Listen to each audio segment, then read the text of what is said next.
This is Jim Bish with the Americans in Wartime Museum. Today's date is 8 June 2019, and I'm conducting an interview with Paul Sheppard in Reading, Pennsylvania. Paul, would you please give me your full name?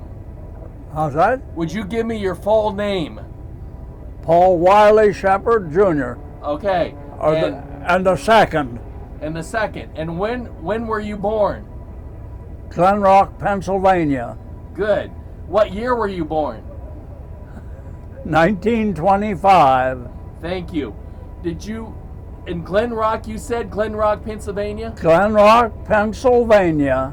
And York County, Pennsylvania. Did you grow up there? Did you grow up in York County, Pennsylvania? Is that where you grew up at? That's where I was born. That's where I lived and still live there, as far as I was concerned. Good. How did you find your way into what war did you serve in? They drafted me. I signed some papers, filled out papers for the Air Force. And before the papers, before that came through, they drafted me. They said, oh, they'll transfer me to the Air Force. And they never did? Never heard anything about it after that. Yeah. What year was that? It was in 1942, I guess. 42. Okay. Had you graduated from high school? Yes, I just graduated. Okay. So where did you go to basic training at? Basic? Yeah. Camp Grant, Illinois. That's near Rockford, Illinois. Okay. And I'm assuming you were there for about 2 months? How long? Yes, at least, because we had our medical training there. Okay, so you did medical training beyond your basic training there. Right. What are some of the things they showed you in medical training? What's that? What are some of the things they showed you or that you learned in medical training? Mainly how to take care of patients, wounds, stop the bleeding, make sure the patient's breathing and all that sort of thing, and stop the bleeding and bandaging. And well, I don't know, the things you normally do at a dispensary. We had dispensary duty every once in a while too, and you had to take care of the injuries or something that somebody had trouble with, you know. Yeah, you kept care of took medical care of your unit and people that were there as well. We're the medical care unit, exactly right. When did you, after you left there, did you go to Europe right after that, or after you left your training? Did you go directly to Europe, or did you go somewhere else? No, we went from there, we went to California, to Fort Ord, California. What did you do at Fort Ord? Fort Ord, we went out on, I guess, a lot of basic training and what have you, and marches. We marched every day. Yeah. And we had a little a captain, can't remember his name right now, Kimura, Captain Kimura, that led the group off. He had little short legs and he could walk a mile off of me. He was really good. He moved out. And he'd go out there and get going, and we had a follow. Yeah. Was that in 1943? Do you remember what year you were there? I don't know. It fell in line, you know. Yeah. We went there after Camp Grant. Right. Where did you go from there? After you left Fort Ord, where did you go? There, they decided that some of us were going to go to ambulance company, and that's what they did with me. And we went into the 580th Ambulance Company, 580, and we came back to Camp Kilmer in New Jersey on a train. All the way from California? From California back to Camp Kilmer in New Jersey. How long were you in Camp Kilmer? Were you there very long? Very, very short time. And then we sailed on the Queen Elizabeth to England. To the Firth of Clyde. And that was in Scotland, right? Was that in England or Scotland? The Firth of Clyde. Firth of Clyde, C-L-Y-D-E, I think it is. How long were you there at the Firth of Clyde? You just stay very long? They just unloaded us and put us on a train. And then we were bivouacked into somebody's pasture somewhere. I'm not sure exactly where.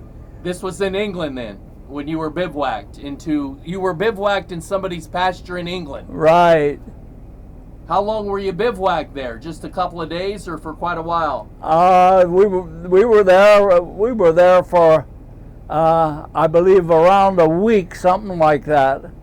And then they moved us to Wolverhampton in England. Wolverhampton, I think it is. And were you doing training yet there, or were they just positioning you? There we ran. It took every once in a while you were called for duty to run the ambulance to take some of our forces to a medical treatment. Was that near the coast where you were located? Was it near the English coast? I didn't understand that. Was it near the coast, the seaport where you were at, that you were picking up wounded soldiers? Ach du lieber, I don't know what to tell you.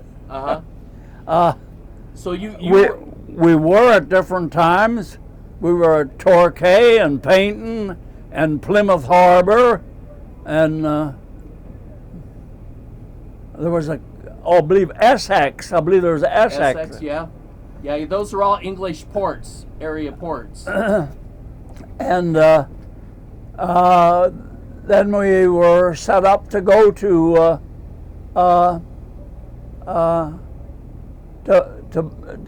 down to the Hards, where they loaded the landing ships. And you'd go on and then go back off again, because they were doing dry runs. They were practicing, yeah. Then was this in the winter of '43 and the spring of '44? I don't remember the date exactly, but I do know that they took the ambulances in a ship and us and some cargo, and they took it over to a portable dock they had at Utah Beachhead. Probably the Mulberry Dock they took you to. I don't know what it was. Steel boxes, a whole series of them fastened together. And it went out here. The ship was tied up here, and it had a like a dog leg in it. The way you go up and then that way. Yeah. With a boom, they took the ambulances out and set them on the dock, on that harbor, on that steel box or whatever, and then we were supposed to drive them from there on. They put small cargo trailers on the back of the ambulance, and we towed those on in away from the shore. Yeah. How long after D-Day? How long after the initial D-Day did you land? I do not honestly remember that. I know that. Well, Is there a place named Caen, K-N-N-E-S, or Yes. something like that in French? Caen's just inside the Normandy beaches a little ways. I know they were fighting for Canes at the time. Okay. And so once you left, you went with the ambulances and towards the front line then? Right. We were bivouacked in somebody's orchard then. And you landed at Utah Beach. That's where you Right, that's right. ambulance. And did you catch up with the fighting? Yeah, I would say from that point on, we were pretty much caught up with it. You could always hear the action in front of you, you know. Uh-huh. And that was around Caen. Around Caen or Caen is where you were kind of caught up with them at. Yeah, and I think they finally took the town or whatever, and we kept on going. Yeah. What was your job? What did you have to do day to day? What was your day-to-day job as you were driving the ambulance? You were driving the ambulance. And whenever I was needed, why, I'd go on dispensary duty or whatever. Uh-huh. But then, of course, we had aid stations at pretty much just behind the front lines, and you'd take patients from the aid stations back to an evacuation hospital. Uh-huh. So did you get close to the front lines with the ambulance, and then you brought the wounded soldiers back to the aid station? Did it get close to what? Did you retrieve wounded soldiers near the front line and bring them back to the aid station? Yes, we did. Yeah, the aid station would patch them up, and then we'd bring them back. And you would bring them back then to the hospitals. Evacuation hospital. Yes. Okay. How long did you do this? How far did you advance to with the ambulance corps? I don't really know how long. I guess really we were doing that up to pretty much to the end of the war. Did you get because what they did, we were like attached to Corps. Yeah. Uh-huh. And Corps would send us wherever they needed us. So I ended up with 4 battle stars. What were the battles? Do you remember for the 4 stars? I don't remember. Yeah. I think maybe we got one for Bastogne because where the battle for the Battle of the Bulge was. Right. We were some of the last. Our group of ambulances evacuated patients out of Bastogne, a hospital or whatever, and I think we were some of the last vehicles out of the place before they snapped the Germans snapped the place shut, you know, so you couldn't go. Why you could get out? Yeah, okay. So you followed behind Cone. You went up. Did you go through Paris then? Did you go through Paris before you went to Bastogne? I'm just trying to follow where you went to. No, actually we didn't go through Paris until the war was about over. Yeah, you were probably north of there. I think it was over. Yeah, and you remember you went through Belgium then at Bastogne with the Bulge. You were all there before I can collapsed. See right now I can see the central like a park area or whatever in Bastogne. They had a grass area all surrounded by trees, and the road ran all around it, and we were pulled in there waiting our turn to pick up patients. I remember that only too well. Yeah, that must have been December of '44 when you were there. December of 1944. I don't honestly remember. Uh-huh. But whenever the Battle of Bulge was, that's when it was. So, were you stuck there for a while? No, we were in there. We were in there, I think, like 2 or 3 days, and then we moved everybody out, and evidently they closed the place off. The Germans had it surrounded. Uh-huh.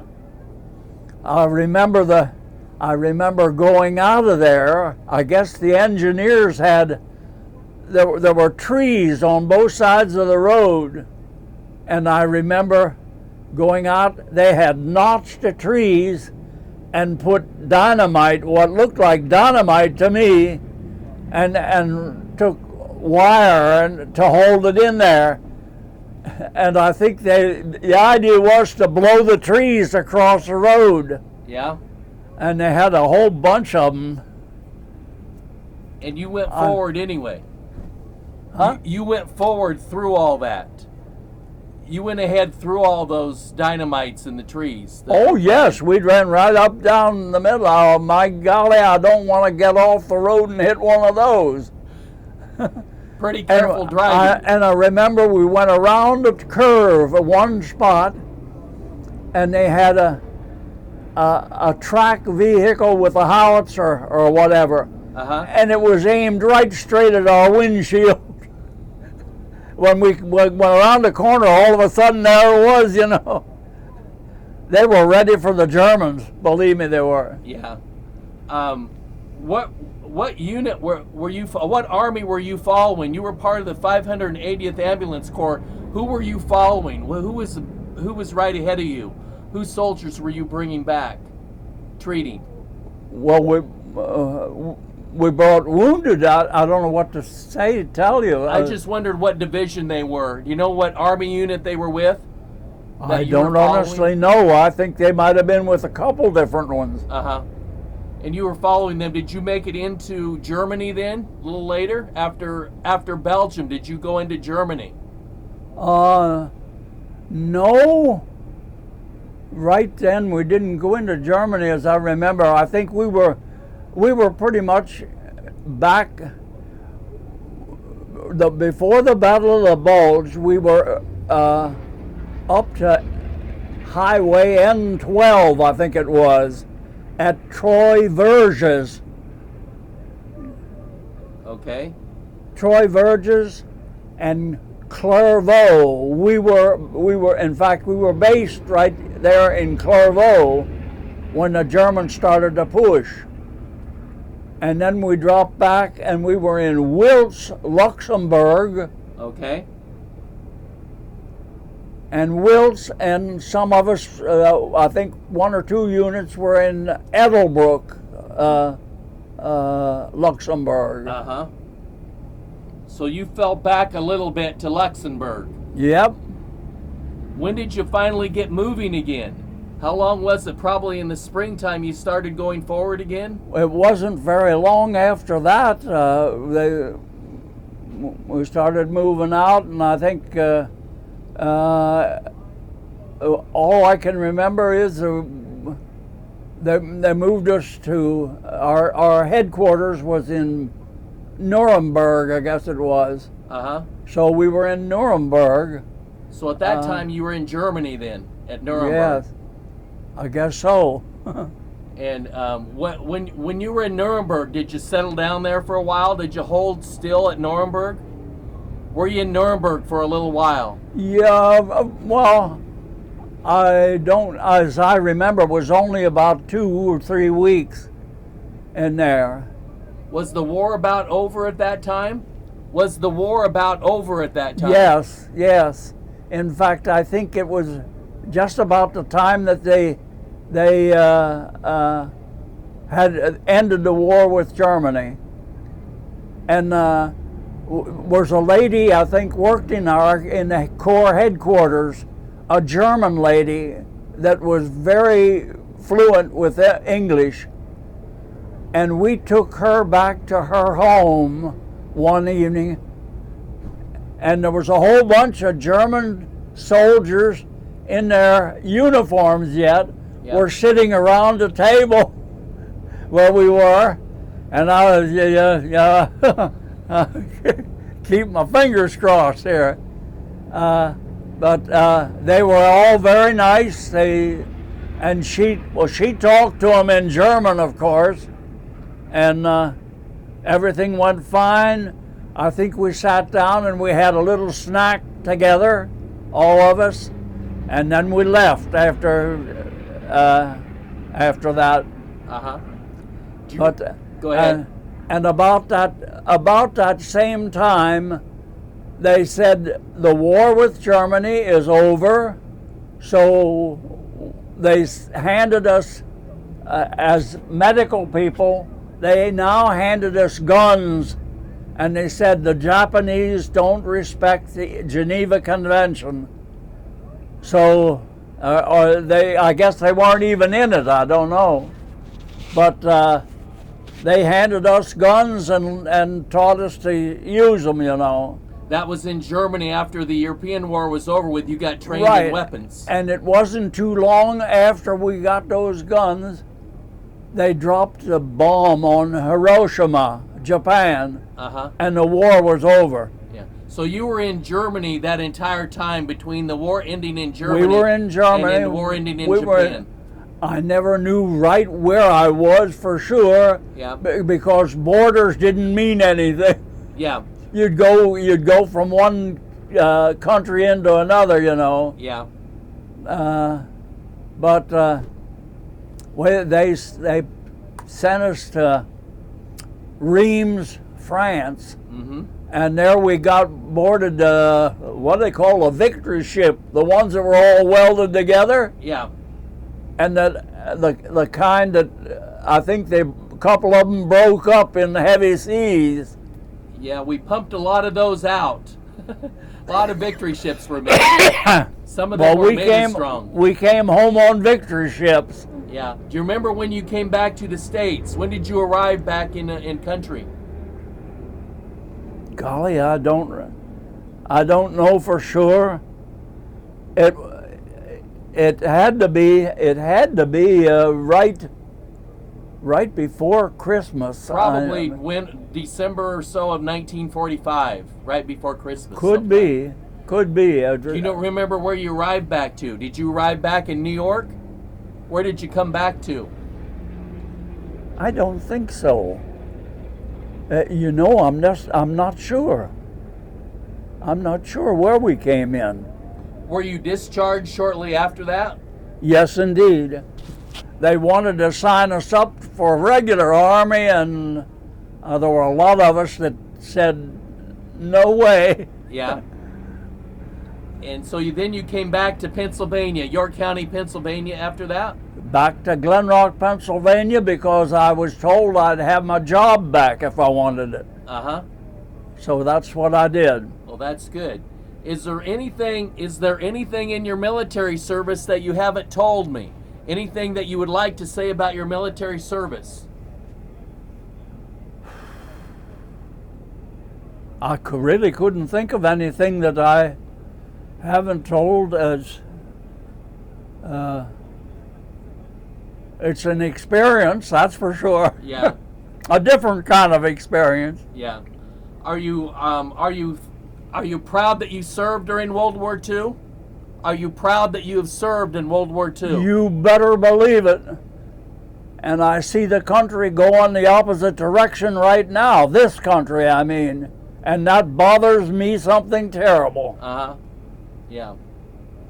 Well, we'll conclude this interview. We'll end it, but before we do, I want to say thank you from the Americans in Wartime Museum, and thank you from me for what you did in World War II.